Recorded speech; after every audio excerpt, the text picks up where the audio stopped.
شروع اللہ کا نام لے کر جو بڑا مہربان نہایت رحم والا ہے۔ سب تعریف اللہ ہی کے لیے ہے جو سب چیزوں کا مالک ہے، یعنی وہ کہ جو کچھ آسمانوں میں ہے اور جو کچھ زمین میں ہے سب اسی کا ہے، اور آخرت میں بھی اسی کی تعریف ہے، اور وہ حکمت والا ہے، خبردار ہے۔ جو کچھ زمین میں داخل ہوتا ہے اور جو اس میں سے نکلتا ہے، اور جو آسمان سے اترتا ہے اور جو اس پر چڑھتا ہے، سب اس کو معلوم ہے، اور وہ مہربان ہے، بخشنے والا ہے۔ اور کافر کہتے ہیں کہ قیامت کی گھڑی ہم پر نہیں آئے گی۔ کہہ دو کیوں نہیں آئے گی؟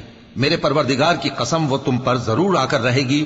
وہ پروردگار غیب کا جاننے والا ہے، ذرہ بھر چیز بھی اس سے پوشیدہ نہیں، نہ آسمانوں میں اور نہ زمین میں، اور کوئی چیز ذرے سے بھی چھوٹی یا بڑی نہیں مگر کتاب روشن میں لکھی ہوئی ہے، اس لیے کہ جو لوگ ایمان لائے اور عمل نیک کرتے رہے ان کو بدلہ دے۔ یہی ہیں جن کے لیے بخشش اور عزت کی روزی ہے، اور جنہوں نے ہماری آیتوں کے بارے میں ہمیں ہرانے کی کوشش کی ان کے لیے سخت درد دینے والے عذاب کی سزا ہے۔ اور جن لوگوں کو علم دیا گیا ہے وہ جانتے ہیں کہ جو قرآن تمہارے پروردگار کی طرف سے تم پر نازل ہوا ہے وہ یقیناً حق ہے، اور اس اللہ کا رستہ بتاتا ہے جو غالب ہے، قابل تعریف ہے۔